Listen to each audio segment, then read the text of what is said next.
Merci d'accueillir et d'encourager Guillaume Poignon.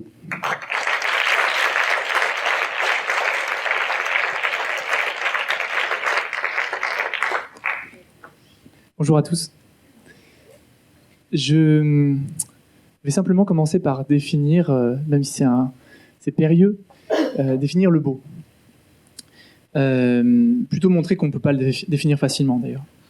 Le beau, c'est l'esthétique, c'est ce qui est joli, c'est les belles lignes, c'est les belles formes, c'est les beaux matériaux, c'est cette chaise parce qu'elle est bien dessinée. Le beau, c'est ce qui est désirable, c'est ce que je veux partager, c'est ce dans quoi je me projette. Le beau, c'est ce qui est bien pensé, ce qui est bien conçu. Le beau, c'est ce qui a demandé de l'application ou c'est ce qui a demandé de l'implication.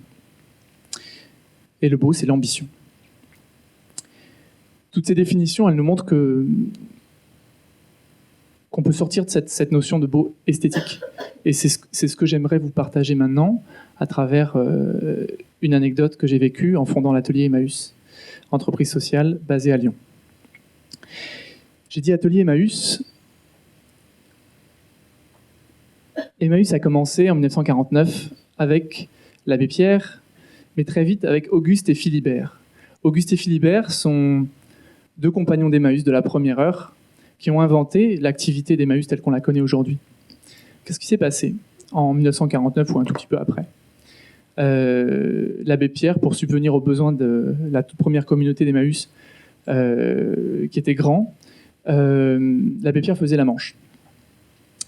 Et Auguste et Philibert, qui étaient deux débrouillards, deux pauvres débrouillards, ils lui ont dit, l'abbé, on va t'interdire on t'interdit de faire ça, c'est pas possible. On te laissera pas faire la manche. Nous, on connaît un moyen de s'en sortir. Nous, avec notre débrouille de pauvres, on va trouver un moyen de subvenir à nos besoins par le travail. Et s'en sont suivies 7 décennies d'activité d'Emmaüs, d'accueil de la grande exclusion par le travail, un travail bien particulier, qui est un travail de collecte d'abord des chiffons avec les chiffonniers, de la ferraille, des fripes, et au fil des années, de tout ce que l'économie conventionnelle a bien voulu laisser à Emmaüs. Des meubles à aller chercher chez les gens qui n'en veulent plus, qui n'ont pas pu les donner, les vendre, des vieux habits qu'on collecte. Ça, c'est ce que la société de consommation laisse à Emmaüs pour subvenir aux besoins de la lutte contre la grande exclusion. Et j'ai choisi volontairement cette image qui est frappante pour vous montrer que moi, je pense fondamentalement qu'en 2019, on peut rêver d'autre chose pour lutter contre la grande exclusion qui est plus forte qu'en 49. Alors, 49, c'était un peu particulier, mais on est en 2019 face à des défis, paradoxalement, qui sont énormes. Et la grande exclusion, elle a d'ailleurs changé. Auguste et Philibert, c'était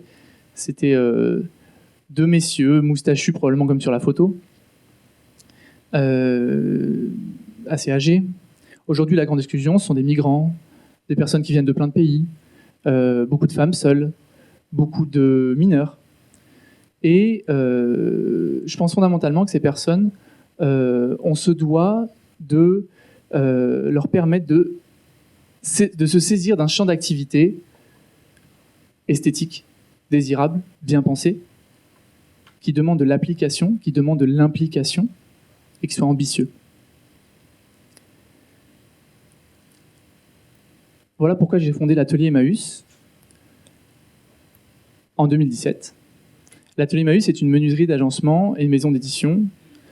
On fabrique des meubles dessinés par des designers professionnels dans un cadre de formation. Et les personnes qui fabriquent sont des personnes qui apprennent, qui sont accueillies par ailleurs dans d'autres structures, des centres d'accueil de demandeurs d'asile, des communautés Emmaüs, des chantiers d'insertion.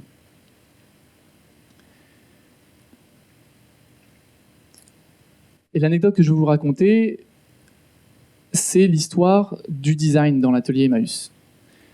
Je vous ai mentionné le fait qu'on fait travailler des designers professionnels sur les créations que les artisans apprenants à l'atelier Emmaüs fabriquent. Et au démarrage, en 2017, un peu même avant, je me suis dit, tiens, il va falloir qu'on les vende, ces meubles. J'étais un peu comme Auguste et Philibert à l'époque, il faut qu'on vive de notre travail. Et donc, je suis allé chercher des designers professionnels en me disant, mieux ça sera dessiné, mieux ça sera pensé, mieux ça va se vendre, et mieux on fera perdurer l'objectif social de l'association. J'ai vécu une expérience dans ce lieu qui est en photo, qui est la communauté Emmaüs de Saint-Étienne, que je vais vous décrire un petit peu. Et cette expérience a changé ma vision de la place du design dans l'atelier Emmaüs. Alors la communauté Emmaüs de Saint-Étienne, précisément à Roche-la-Molière, à côté de Saint-Étienne, c'est un lieu particulier, c'est un ancien puits de mine. On ne fait pas plus Zola. Le sol, c'est de la boue gelée en hiver. Les locaux ne sont pas chauffés. C'est un tableau vraiment triste dans lequel subsistent des lueurs d'espoir de compagnons d'Emmaüs qui vivent de leur travail.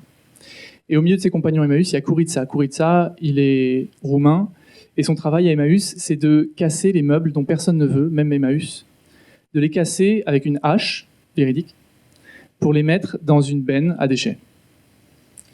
Moi, je suis allé voir Kurica, et avec d'autres, on a vécu 5 jours de fabrication de ces petits meubles qu'on a appelés Henri.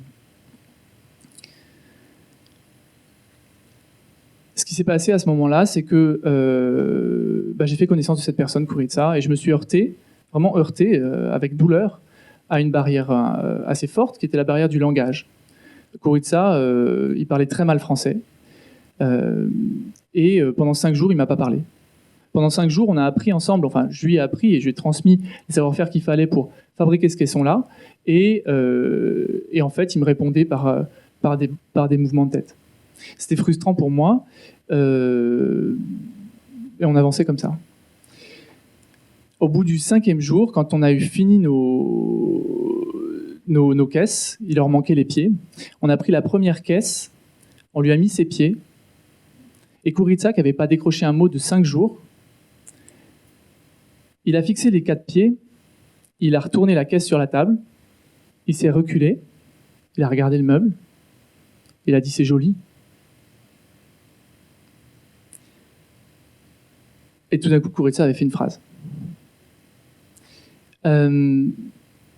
À partir de ce moment-là, j'ai considéré que le beau avait une portée bien plus grande que de mieux vendre les meubles.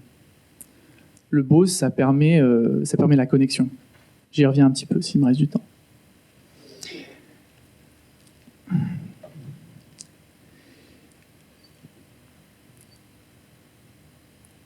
Ça, c'est Kurica qui fabrique le caisson, juste avant la phrase.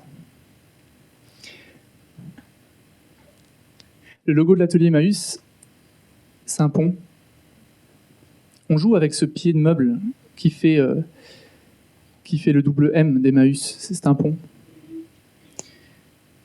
Et qu'est-ce qu'on a fait en fait avec Kurica ? Avec Kurica, on s'est inséré dans une chaîne de valeur, pour parler en termes économiques. On s'est inséré entre un grand designer qui a dessiné le meuble, qui l'a pensé, mais qui l'a aussi pensé en termes pédagogiques, en termes de process, en termes de matériaux, quels matériaux on va utiliser. On s'insère entre cette brique-là et notre brique qui est le client, la personne qui va l'acheter. Et Kurica, quand il a dit c'est joli, quand il s'est reculé et qu'il a dit ce meuble est joli, évidemment, il était fier d'avoir réalisé quelque chose avec des belles lignes, avec une belle application, une belle implication, mais il était fier aussi de faire partie d'une chaîne. Il savait que ce meuble allait trouver preneur parce que c'était joli, et c'était joli qui trouve preneur. En conclusion, je dirais que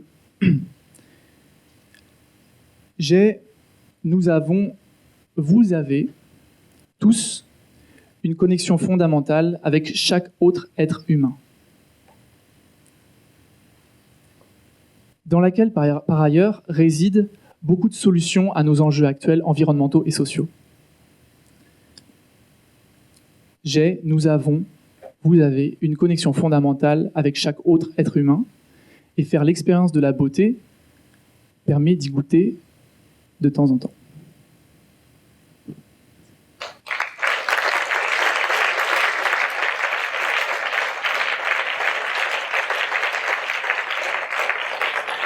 Merci beaucoup, Guillaume. Est-ce que certains d'entre vous ont des questions ou une question?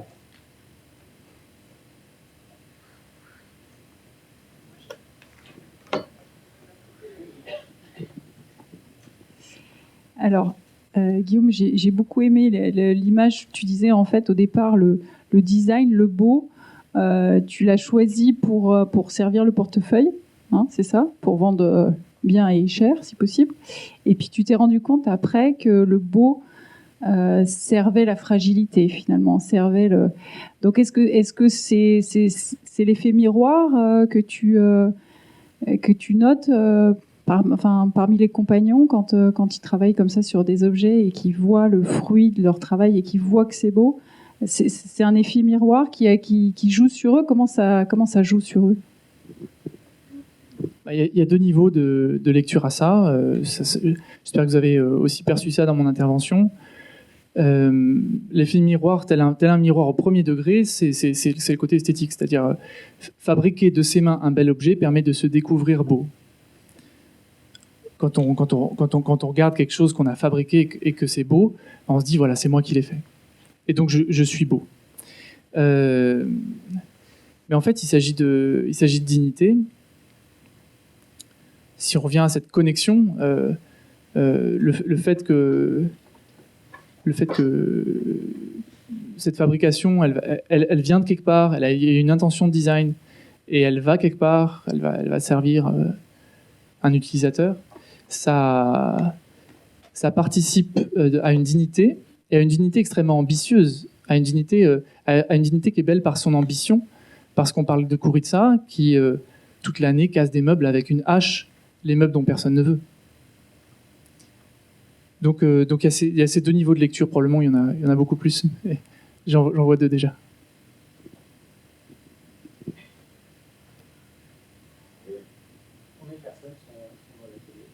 On a une dizaine d'artisans apprenants et une équipe de 5 salariés.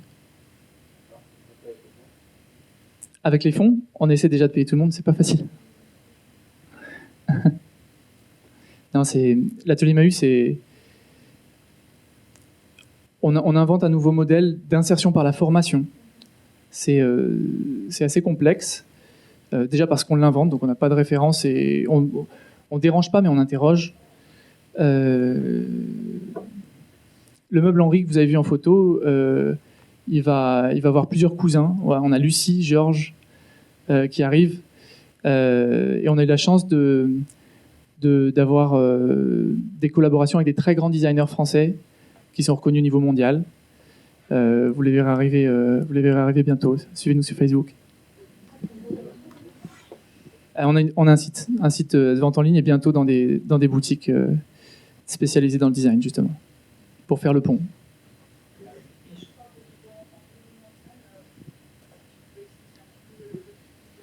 Oui, j'ai pas parlé de l'environnemental.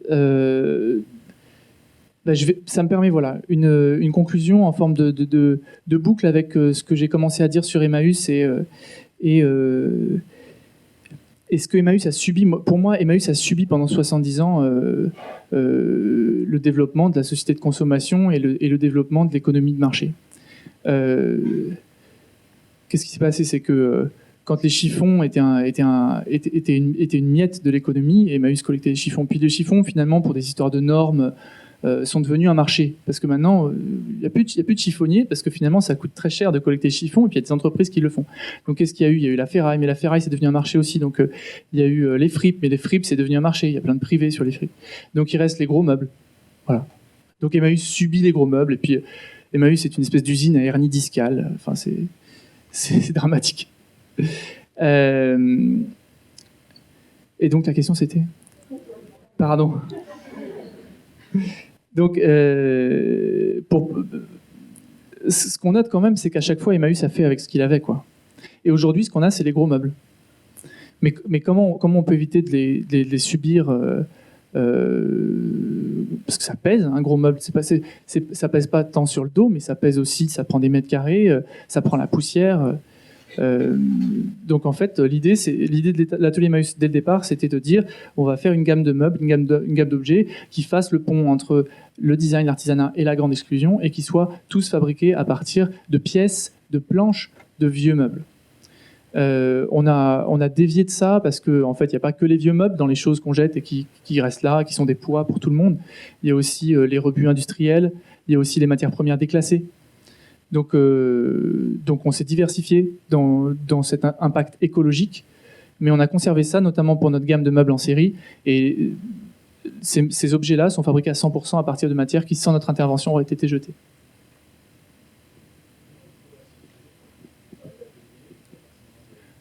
Aujourd'hui, on a un site internet de vente en ligne.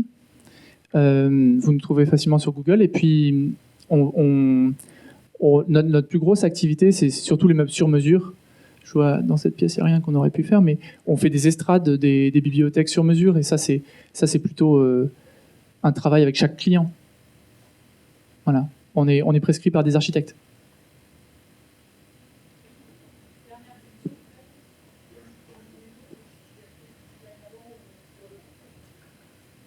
Moi-même, je viens de l'industrie. J'ai travaillé dans l'industrie automobile. J'ai produit des pièces de voiture. Et mon parcours en 2 mots, c'est bénévolat à côté à l'atelier, non pas à l'atelier Emmaüs, ça n'existait pas encore, mais bénévolat à Emmaüs à côté. Et je suis vraiment tombé dans ce mouvement Emmaüs qui m'a pris comme un virus. Et de fil en aiguille, de bénévolat en salariat, de salariat en salariat national, j'ai décidé de fonder l'atelier Emmaüs en 2017.